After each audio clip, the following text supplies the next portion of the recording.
Kanchipuram వకుడా silks. నాణ్యత మా ప్రాధాన్యత.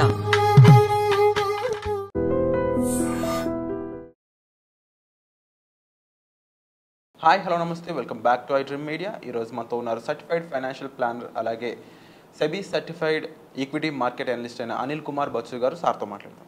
Hi sir. నమస్తే అండి. సార్, రీసెంట్గా ముఖ్యంగా ప్రజలందరూ కూడా, ఆడియన్స్ అందరూ కూడా వినాల్సిన ఇంపార్టెంట్ వీడియో ఇది. నా అన్వేషణ అని చెప్పేసి ఒక యూట్యూబర్ ఎవరైతే ఉన్నారో, ఈజ్ ఎ ఇన్ఫ్లుయెన్సర్. ఆయన బెట్టింగ్ యాప్స్ అనే వాటి వల్ల కలిగే నష్టాలు, అవి ఎవరైతే ప్రమోట్ చేస్తున్నారో వాళ్ళ మీద కొన్ని వీడియోస్ చేయడం స్టార్ట్ చేశారనమాట. అది ఇనిషియల్గా చిన్నగా స్టార్ట్ అయింది, ఇప్పుడు ఒక రెవల్యూషనరీగా మారిపోయింది. బట్ చాలా ఇంపార్టెంట్ పాయింట్ ఉంది అందులో. ఆయన చాలా బలంగా దృఢంగా ముందు తీసుకెళ్తున్న ఒక ఇంపార్టెంట్ యూజ్ఫుల్ పాయింట్ అది. బెట్టింగ్ యాప్స్ అనేవి ఎలా మనుషుల్ని ఇబ్బంది పెడతాయి, ఎలా వాళ్ళ జీవితాలను చెరిపేస్తాయి, ఎంత నష్టాన్ని కలుగజేస్తాయి అనేది. అయితే మనం చేసే కాన్సెప్ట్ స్టాక్ మార్కెట్ ఏదైతే ఉందో, ఈ బెట్టింగ్ యాప్స్ కన్నా కూడా ఈ స్టాక్ మార్కెట్ అనేది ఎడ్యుకేషన్ పరంగా, నాలెడ్జ్ పరంగా అండ్ చాలా వర్తీ ఉన్న సబ్జెక్ట్. డబ్బులు అక్కడ పెట్టి గ్యాంబ్లింగ్ ఆడేదానికంటే ఇక్కడ నాలెడ్జ్ నేర్చుకుని ఇందులో ఇన్వెస్ట్ చేయడం ఎంతవరకు కరెక్ట్, ఎంత బెటర్ అనేది ఈ ఎపిసోడ్లో కాస్త ఎక్స్ప్లెయిన్ చేస్తారు. తప్పకుండా. ఫస్ట్ థింగ్ వచ్చేసి ఈ బెట్టింగ్, ఇప్పుడు మీరు అన్నట్టు ఛానల్ అన్వేషణ ఛానలే కానీ, ఈవెన్ ఇప్పుడు మనం లాస్ట్ ఫ్యూ డేస్ నుంచి చూసుకుంటే మన RTC chairman IPS officer Sajjanar sir వారు కూడా ఏమంటారు అగ్రెసివ్గా మాట్లాడుతూ ఉన్నారు ట్విట్టర్లో కానీ మల్టిపుల్ ప్లేసెస్లో. ఈ బెట్టింగ్ అనేది అంటే గ్యాంబ్లింగ్ వ్యసనం అది. సో ఎలా తాగుడు ఎలాగో, అంటే మందు తాగడం ఎలాగో, సిగరెట్ తాగడం ఎలాగో, గ్యాంబ్లింగ్ కూడా వన్ ఆఫ్ ద మేజర్ వ్యసనం అయిపోయింది ఈ జనరేషన్. ఎస్పెషల్లీ మనం అనుకుంటాం ఈ బెట్టింగ్ అనేది డబ్బులు సంపాదించే వాళ్ళు కాదు, స్టూడెంట్స్ ఏజ్ నుంచే, అంటే ఇంజనీరింగ్ స్టూడెంట్స్ నుంచే బెట్టింగ్ అనేది అలవాటు అయిపోయింది. బికాజ్ లిమిట్స్ లేవు, ఎటువంటి యాప్స్ కూడా ఈజీగా డౌన్లోడ్ చేసుకోవచ్చు, ఎవరైనా చేసుకోవచ్చు, చిన్న అమౌంట్ పెద్ద అమౌంట్ ఏమీ లేదు. సో ఎటువంటి లేనప్పుడు అగ్రెసివ్గా స్ప్రెడ్ అయిపోయింది. 1-2 సార్లు మనకు వచ్చినట్టు వస్తాయి, కానీ తర్వాత పోతూ ఉంటాయి డబ్బులు ఎప్పుడు. That is how. అంటే ఈ బెట్టింగ్ ఇవన్నీ కూడా మళ్ళీ ఇంకోటి, ఇవన్నీ లీగలైజ్డ్ కాదు. మన యాక్చువల్లీ దెర్ ఈజ్ ఒక చట్టం ఉంది, 2017 గ్యాంబ్లింగ్ యాక్ట్ అని తెలంగాణలో చట్టం ఉంది. దాని ప్రకారము ఏవైనా సరే ఇట్లాంటి ఛాన్సెస్ తీసుకోమని బెట్ చేసే వాటికి ఇల్లీగల్ యాక్చువల్లీ. సో కానీ మోస్ట్ ఆఫ్ దెమ్ ఏమంటారు, ఇల్లీగల్గా ఆపరేట్ చేస్తున్నాయి ఆర్ వేరే స్టేట్లో ఇన్కార్పొరేట్ చేసుకొని అక్కడి నుంచి ఆపరేషన్స్ మొదలు పెడుతున్నారు. అండ్ వీళ్ళు ఏంటంటే ఇంకా స్ప్రెడ్ అవ్వడానికి కొద్దిమంది సోషల్ మీడియా ఇన్ఫ్లుయెన్సర్స్ని వాడుకొని ఫాస్ట్గా స్ప్రెడ్ చేస్తున్నారు. సో అది కూడా ఏంటంటే స్క్రిప్టెడ్ కంటెంట్, నాట్ అంటే నిజంగానే ప్రమోట్ చేస్తున్నట్టు ఉండదు. బట్ నాకు ఇంత డబ్బులు సంపాదించాను, ఇంత పెద్ద కార్ కొన్నాను, ఇంత బైక్ కొన్నాను, ఇట్లాంటి దాంతో ప్రమోషన్ చేసేసి, వెదర్ ఇట్ ఈస్ టెలిగ్రామ్ ద్వారా కానీ, ఫేస్బుక్ ద్వారా కానీ, ఇన్స్టా ద్వారా కానీ, సో అన్ని రకాల డిజిటల్ ద్వారా వాళ్ళు ప్రమోట్ చేయడం వల్ల మోర్ పీపుల్, ఇంకా ఎక్కువ మంది డౌన్లోడ్ చేసుకొని ఇట్లాంటి మోస్ట్ ఆఫ్ ద టైం అవుతుందంటే ఇన్వెస్ట్ చేసేప్పుడు అందులో పెట్టేప్పుడు వెళ్తాయి డబ్బులు. నువ్వు గెలిచినా డబ్బులు తీసుకోవడం చాలా డిఫికల్ట్. నువ్వు డబ్బులు అందులో లోడ్ చేయడానికి, వ్యాలెట్లో లోడ్ చేయడం ఇలా ఇమ్మీడియట్గా అయిపోతుంది. బట్ నువ్వు విత్డ్రాల్ పెట్టండి, it takes some times 24 hours to 48 hours, 3 days 4 days, ఒక్కోసారి రావు కూడా. ఎందుకంటే ఇట్లాంటి యాప్స్కి ఒక ఆఫీస్ అంటూ కూడా ఉండదు most of the time. So ఇంతకుముందు మీరు చూస్తే ఒక few years back Chinese loan apps ఉండేది. సో వాళ్ళకు ఒక ఆఫీస్ అంటూ ఉండదు, ఏమి ఉండదు, ఎక్కడుందో తెలియదు. మీరు లోన్ తీసుకుంటారు, మిమ్మల్ని ఇబ్బంది పెడతారు. సేమ్ ఇక్కడ అంతే, నువ్వు డబ్బులు కావాలంటే ఆ ఆఫీస్ ఎక్కడో తెలియదు, వాళ్ళు ఎక్కడి నుంచి ఆపరేట్ చేస్తున్నారో తెలియదు. అంటే దీని స్ట్రక్చర్ ఎలా ఉంటుంది సార్? దీనికి అడ్మిన్ అనేవాళ్ళు కానీ, లేదంటే ఒక హెడ్ కానీ, లేకపోతే ఈ మనీ మేనేజ్ చేసి అకౌంట్స్ ఎట్లా ఉంటాయి, ఆ అకౌంట్స్ మేనేజ్ చేసే పర్సన్స్ ఎవరు ఉంటారు? So most of the time ఏంటంటే వీళ్ళు కొన్ని కంపెనీస్ని పెట్టేస్తారు. సో ఆ కంపెనీకి ఈ బ్రాండ్కి అసలు సంబంధం ఉండదు. సో ప్రతిరోజు డిఫరెంట్ అకౌంట్స్ ద్వారా డబ్బులు యాక్సెప్ట్ చేస్తూ ఉంటారు. సో ఎందుకంటే బ్యాంక్స్ కానీ, ఆర్బీఐ కానీ ఫ్లాగ్ చేస్తూ ఉంటాయి, ఒక అకౌంట్లోకి చాలా యూపీఐ పేమెంట్స్ ఇట్లా దీని ద్వారా బెట్టింగ్ కోసం వెళ్తూ ఉన్నాయనుకోండి, దెర్ ఈజ్ ఆల్వేస్ ఫ్లాగ్ అవుతూ ఉంటాయి బ్యాంకింగ్ సిస్టంలో. దెర్ ఈజ్ దీస్ గైస్, అంటే లిస్టెడ్ కంపెనీ కానీ పెద్ద వాటిలో అయితే ఏం ఇష్యూ లేదు.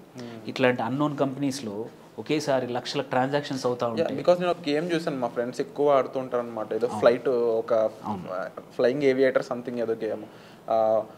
ఇన్ని సెకండ్స్లో అది ఫ్లై అయిపోతుంది అని చెప్పేసి కనిపెట్టాలి. ఫస్ట్ ఒక 10 రూపీస్ పెడతారు, వస్తుంది. ఒక 20 రూపీస్ పెడతారు, మధ్యలో వస్తుంది. బట్ ఎప్పుడో ఎనలిటికల్ ఏదో అర్థం అవ్వనట్టే కనిపిస్తుంది ఎప్పుడు కూడా. ఎందుకంటే వీళ్ళు మంచి అమౌంట్ పెట్టి అది వస్తుంది అన్న టైంలో అదేమో ఫాస్ట్గా వెళ్ళిపోద్ది అనమాట. ఆ ప్యాటర్న్ కూడా ఎట్లా పెడతారు వాళ్ళు, లేదంటే వాళ్ళకి తెలుస్తూ ఉంటుంది ఇంతమంది ఇంత బెట్ చేశారు దీని మీద, సో ఇప్పుడు అంతా అది హౌ ఇట్ వర్క్స్. సో వాళ్ళు ఏం చేస్తారంటే మన హ్యూమన్ సైకాలజీని వాడతారు. సో నీకు అలవాటు అయ్యేంత వరకు చిన్న చిన్న అమౌంట్స్ పెట్టినప్పుడు నిన్ను గెలవనిస్తారు. సో గేమ్ రిగ్డ్ ఉంటుంది మోస్ట్ ఆఫ్ ద టైం. ఇదేంటంటే నీకు అలవాటు అయ్యేంత వరకు నీకు ఛాన్సెస్ ఇస్తూ ఉంటారు, గెలవడానికి అవకాశం ఇస్తారు. క్యూరియాసిటీ కూడా ఎలా బిల్డ్ అవుతుంది అంటే వాడు ఒక 10 రూపీస్ పెడతాడు, అది ఈ 5 సెకండ్స్ దగ్గర అయిపోద్దాం అనుకుంటాడు, అదేమో 20-30 అలా 1 మినిట్ కూడా వెళ్ళిపోద్ది. అబ్బో 1 మినిట్ ఉంటే ఎంతసేపు అవుతుంది కదా, నేను మధ్యలో వెనక్కి వచ్చేసాను అనుకుంటాడు అనమాట. అంత క్యూరియాసిటీ బిల్డ్ చేస్తాడు అందులో. ఇది ఆ కంటెంటే అలా బిల్డ్ చేస్తున్నారు. సో అలా చేసేసి ఒకటి బ్లాక్ అవ్వగానే ఇంకో నేమ్తో మళ్ళీ వస్తున్నారు, ఇంకో నేమ్తో కాకుండా ఇంకో నేమ్. మనం ఏంటంటే ఈ ఎస్పెషల్లీ ఏమవుతుంది, కొన్ని కేసుల్లో సేమ్ ఆపరేషన్ చేసే వ్యక్తులు సేమ్ ఉంటారు, ఒక్కొక్క సోషల్ మీడియా ఇన్ఫ్లుయెన్సర్తో కొత్త నేమ్తో. సోషల్ మీడియా కాదంటే ఇంకా దరిద్రం ఏంటంటే కొన్ని పేరున్న యాక్టర్లు కూడా ప్రమోట్ చేస్తూ ఉన్నారు. సో ఇవి సో అంటే లెజిటిమసీ వీళ్ళు ఇస్తున్నారనమాట. గవర్నమెంట్ అనేది లెజిటిమసీ లేదు, క్రాక్ డౌన్ చేయట్లేదు.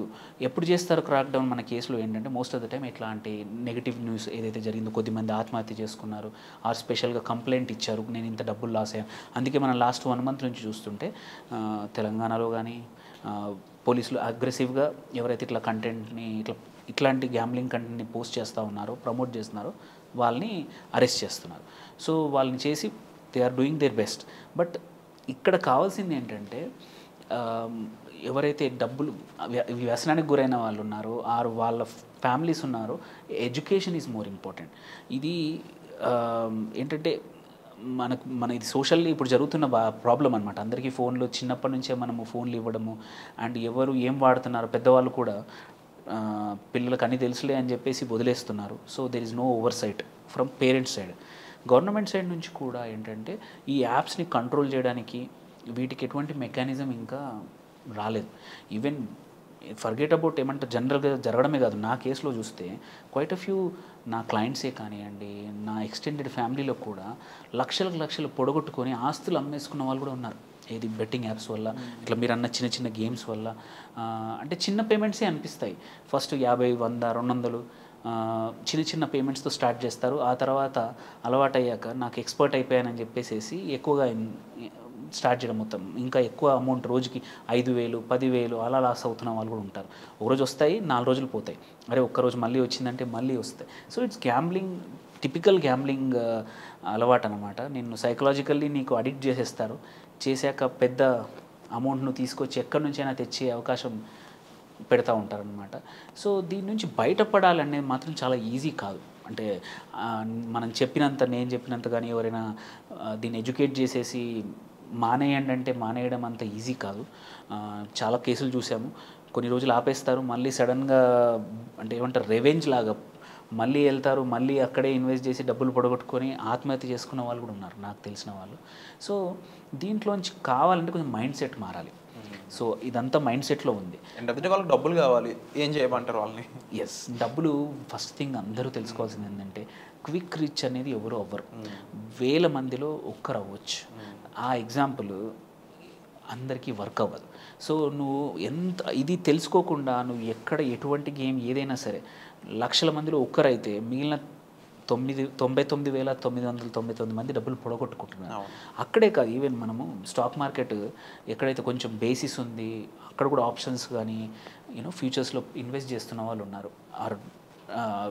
ఆడుతున్నవారు ఉన్నారు. బేసికల్ అది కూడా ఒక రకమైన గేమ్, తెలియకుండా చేస్తున్నారు కాబట్టి. ఎస్, అందులో కూడా మీరు చూసుకుంటే 95% ఆఫ్ ద పీపుల్ ఎవరైతే చేస్తున్నారో పొడగొట్టుకుంటున్నారు డబ్బులు. ఎందుకంటే టిప్స్ మీదనో ఎవరో చెప్తున్నారనో ఏమంటారు ఇన్వెస్ట్ చేస్తూ ఉంటారు, దానిలో కొంటూ ఉంటారు, డబ్బులు పొడగొట్టుకుంటారు. సేమ్ ఇక్కడ కూడా అంతే, ఎవరో చెప్తున్నారు ఈ యాప్ బాగా డబ్బులు సంపాదించవచ్చు అని చెప్పి పొడగొట్టుకుంటున్నారు. ఫస్ట్ థింగ్ ఏంటంటే నువ్వు నేర్చుకోవాలి. మీరు అన్నట్టు సొంతంగా కొంచెం ఇప్పుడు ఈ స్టాక్ మార్కెట్లో కానీ మ్యూచువల్ ఫండ్స్లో కానీ ఏంటంటే సేమ్ అక్కడ పొడగొట్టుకున్న డబ్బులు ఓపిక ఇక్కడ పెట్టుంటే నీ అకౌంట్లో డబ్బులు ఉండేవి. ఎస్, కొంచెం స్లోగా గ్రో అవుతాయి. అక్కడలాగా 1x 10x ఎక్స్లు గ్రో అవ్వు. బట్ ఏంటంటే నీ దగ్గర డబ్బులు అవసరం వచ్చినప్పుడు ఉంటాయి. ఇప్పుడు పోయిన డబ్బులు అక్కడ పోయినట్టే. నువ్వు అవన్నీ మళ్ళీ అవి తీర్చాలంటే కూడా నువ్వు మళ్ళీ అప్పులు చేసావు, లేదంటే ఏదన్నా ఉన్న ఆస్తులు అమ్మి చేయాల్సిన పరిస్థితి. ఇక్కడ అలా కాదు, నువ్వు పెట్టిన డబ్బులు వెరీ రేర్లీ జీరో అవుతాయి. ఇప్పుడు మనం మార్కెట్లో పెట్టిన విత్ స్టాక్స్లో కానీ మ్యూచువల్ ఫండ్, ఆప్షన్స్లో వేరే కేసు అనుకోండి, ఆప్షన్స్ వదిలేయండి. But options is again another gambling. అది పక్కన పెడితే స్టాక్ మార్కెట్లో కానీ ఇన్వెస్ట్ చేయడం కానీ, ఆర్ అది వెదర్ ఇంట్రాడే అవ్వనియండి ఆర్ మ్యూచువల్ ఫండ్స్లో కానివ్వండి. మ్యూచువల్ ఫండ్స్ కొంచెం మచ్ మోర్ ఓపిక, అది రావడానికి కొంచెం టైం పట్టచ్చు. బట్ ఎవరికైతే ఇట్లాంటి అంటే క్విక్ అడ్రినలిన్ రావాలి, గేమింగ్ నుంచి బయటపడాలి అంటే స్టాక్ మార్కెట్లో ఏంటంటే కావాలంటే ఇంట్రాడే ట్రేడింగ్ చేసుకోవచ్చు స్టాక్స్ తోటే. నో లీవరేజ్ లాగా కాకుండా, అప్పు తీసుకొని కాకుండా చేస్తే ఏంటంటే ఈవెన్ 2%, 1% పాసిబిలిటీ కూడా ఉంది డైలీ. సో నువ్వు కరెక్ట్గా నాలెడ్జ్ నేర్చుకోవడానికి అండ్ లాట్ ఆఫ్ కోర్సెస్ ఉన్నాయి యూట్యూబ్లో, హండ్రెడ్స్ ఆఫ్ మెథడ్స్ ఉన్నాయి స్టాక్ మార్కెట్లో. నువ్వు మంచి మంచి టెక్నిక్స్ నేర్చుకొని మూమెంటమ్ ట్రేడింగే కానీ, టెక్నికల్ ట్రేడింగే కానీ, సో మెనీ థింగ్స్. అంటే నువ్వు నీకు నచ్చిన మెథడ్లో నేర్చుకొని, సింపుల్ ఖర్చు లేకుండా నేర్చుకొని, ఇక్కడ అంటే నువ్వు ఆప్షన్స్ బదులు రెగ్యులర్ ఇన్వెస్ట్ చేసుకుంటే నీకు అంతలా రాకపోయినా డబ్బులు అనేది నీకు సరిపడా సెకండ్ ఇన్కమ్ అనేది చేసుకునే అవకాశాలు చాలా ఉన్నాయి. నువ్వు వీకెండ్స్ నేర్చుకో, వీక్ డేస్ దాని మీద రోజు అంతా స్పెండ్ చేయాల్సిన అవసరం లేదు. మార్నింగ్ ఒక హాఫ్ అన్ అవర్, ఈవినింగ్ ఒక హాఫ్ అన్ అవర్, మధ్యలో ఎప్పుడైనా చూసుకుంటూ నీ వర్క్ నువ్వు చేసుకుంటూ ఫోకస్ చేసుకోవచ్చు. అన్లైక్ బెట్టింగ్ యాప్లో ఇన్స్టెంట్గా దాని మీదే టైం వేస్ట్ చేయడం కన్నా ఇది ఒక హెల్దీ ఆల్టర్నేటివ్ అవుతుంది. But with some knowledge only. అది ఎవరో అక్కడ కూడా సేమ్, ఎవరో ఇన్ఫ్లుయెన్సర్ చెప్తున్నారని, ఎవరో టిప్స్ ఇస్తున్నారని, టెలిగ్రామ్ ద్వారా ఇస్తున్నారని మాత్రం అస్సలు ఫాలో అవ్వద్దు ఆర్ మోసపోవద్దు. సో ఇక్కడ కూడా అవకాశాలు ఉన్నాయి, బట్ కొంచెం తక్కువ అవకాశాలనే ప్రొవైడెడ్. బికాజ్ నీకు ఒక యాసెట్ ఉంటుంది, ఒక స్టాక్ ఉంటుంది. అది మీరు ఇవాళ 100 రూపాయలకు పెట్టి కొన్నది ఈవెన్ మార్కెట్ ఇవాళ పడిపోయినా 60 రూపాయలు 70 రూపాయలు ఉంటుంది. అండ్ నువ్వు అమ్మకపోతే అది మళ్ళీ 100 దాటేసి 120, 130 అయ్యే అవకాశాలు ఉన్నాయి. అంటే నీ దగ్గర ఎక్కడా పోదు. సో బెట్టింగ్ మాత్రం అది జీరో సమ్ గేమ్, ఐదర్ వస్తాయి ఆరిపోతాయి. There is no sum. అంటే నీకు ఎటువంటి యాసెట్ కానీ నీ చేతిలో ఏమీ లేదు పోగొట్టుకున్న డబ్బులకి. సో అది మైండ్ సెట్ అనేది major important thing. Second important thing ఏంటంటే అందరూ మానేస్తామంటారు ప్రెషర్లో, ఫ్యామిలీ ప్రెషరే అనుకోండి, ఫ్రెండ్స్ ప్రెషర్, పియర్ ప్రెషర్, ఇట్లాంటి ఎవరన్నా మనుషులు చెప్తే కౌన్సిలింగ్ ఇప్పిస్తాము. కానీ వాళ్ళు అసెస్ చేయరనమాట, డ్యామేజ్ ఎంత ఉందో చేయరు. సో ఆ డ్యామేజ్ ఎంత అయిందో తెలుసుకొని ఫైనాన్షియల్గా నువ్వు ఎక్కడెక్కడ అప్పులు తెచ్చావు, ఎంత డబ్బులు పొడగొట్టుకున్నావు అది తెలుసుకొని ఎక్కడెక్కడ ఆ యాప్స్ అన్నింటినీ టోటలీ అన్ఇన్స్టాల్ చేసి మళ్ళీ వాటికి దగ్గర రాకుండా, అంటే వాటిని మళ్ళీ ఇన్స్టాల్ చేయకుండా దూరంగా ఉండడం, వీటికి మాత్రం కంపల్సరీ కొంచెం ప్రాపర్ కౌన్సిలింగ్ అవసరం, మైండ్ సెట్ అవసరం, చేంజ్ అవసరం. ఇట్స్ నాట్ ఈజీ, ఒక రోజులో జరిగేది కాదు. కొద్దిమంది నేర్చుకుంటారు, బట్ ఇట్ నీడ్స్ సమ్ అంటే హెల్ప్ అవసరం వాళ్ళకి. ఆ హెల్ప్ చేసి బయటపడ్డాక మాత్రం స్లోగా స్టాక్స్ మార్కెట్, ఆ తర్వాత కొంచెం ఆ డబ్బుల్ని అలవాటు చేసుకోవడం. ఇది ఇన్వెస్ట్మెంట్ ఏంటంటే స్లో రివార్డింగ్ అనమాట. కానీ రివార్డ్స్ లాంగ్ టర్మ్లో మాత్రం మచ్ హైయర్ రివార్డ్స్ ఉంటాయి. ఇప్పుడు మన పేరెంట్స్ అందరూ కూడా ఇట్లా గేమ్ ఆడుంటే మనకు ఉండడానికి ఇల్లు ఉండేది కాదు, చదువుకోవడానికి చదువు ఉండేది కాదు. సో వాళ్ళు ఉన్న డబ్బుల్లో వాళ్ళు 10,000 సంపాదించిన 2,000 పక్కన పెట్టారు కాబట్టి మనం ఇప్పుడు ఈ బెట్టింగ్ ఆడే వాళ్ళందరూ కూడా చదువుకున్నారో లేకపోతే ఒక ప్రొఫెషన్లో ఉన్నారో. సో అది మనం రియలైజ్ అవ్వాలి. సో ఎప్పుడు కూడా క్విక్ మనీ అనేది ఉండదు, వచ్చినా నీ దగ్గర ఉండదు. అన్నిటికన్నా ఇంపార్టెంట్ వస్తుంది. ఈ బెట్టింగ్ యాప్లో మనం చూస్తే ఫస్ట్ ఫ్యూ టైమ్స్ వస్తాయి, బట్ పొడగొట్టుకోవడం కూడా అదే రేట్లో పొడగొట్టుకుంటా. సో ఈ మైండ్ సెట్ చేంజ్ అవ్వనంత వరకు సో దీనికి జరగాల్సిన విషయం ఏంటంటే చాలామంది ఇదే ఇన్ఫ్లుయెన్సర్స్ ఇప్పుడు ఇట్లాంటి ప్రమోట్ చేస్తున్నారు కదా, ఆపోజిట్ ప్రమోట్ చేసి అంటే గ్యాంబ్లింగ్ యొక్క ఇబ్బందులు ఎట్లా ఇప్పుడు ప్రతి సినిమాకు వెళ్తున్నాం మనం, వెళ్తే అక్కడ పొగాకు మీద ఎలా వస్తున్నాయో సేమ్ అట్లాంటి యాడ్స్, అట్లాంటి క్యాంపెయిన్స్ అవుతాయి తప్ప ఈ ప్రాబ్లం అనేది మాత్రం ప్రతి ఒక్కరికి ఈ ఇన్ఫర్మేషన్ తెలియాల్సిన అవసరం ఉంది. దానికోసమే ఈ అవేర్నెస్ ఎపిసోడ్స్ కూడా చేయడం జరుగుతుందండి. ముఖ్యంగా బెట్టింగ్ యాప్స్ అనేవి ఎంత నష్టాన్ని కలిగిస్తాయో అనేది దాని బారిన పడి నష్టపోయిన వరకు బాగా తెలుస్తుంది. అలాంటి నష్టం ఎవరికి కలగకూడదు అనేది ఈ ఎపిసోడ్ ఉద్దేశం. అయితే దీని ప్లేస్లో మీరు నాలెడ్జ్తో కూడుకున్న స్టాక్ మార్కెట్ని మీరు కన్సిడర్ చేసినట్లయితే ఒక పక్క మీరు ఫైనాన్షియల్గా ఎదుగుతారు, ఫైనాన్షియల్గా బెనిఫిషియరీ పొందుతారు. దాంట్లో కూడా నాలెడ్జ్ గెయిన్ చేశాక స్టార్ట్ అవ్వండి, లేదా ఒక గైడెన్స్తో స్టార్ట్ అవ్వండి. ఇది ఒక మెయిన్ ఆప్షన్. దీనికి సంబంధించి సర్టిఫైడ్ ఫైనాన్షియల్ ప్లానర్స్ లాంటి అనిల్ కుమార్ గారు ఉంటారు, అలాగే చాలామంది కోచెస్ ఉంటారు. సో ఇలాంటి విషయాల్ని మీరు పరిగణలోకి తీసుకొని వాటి మీద మీరు వర్కౌట్ చేయడం స్టార్ట్ చేస్తే ఒక పాజిటివ్ ఫీడ్బ్యాక్, పాజిటివ్ ఆరా అనేది మీ లైఫ్లోకి వస్తుంది.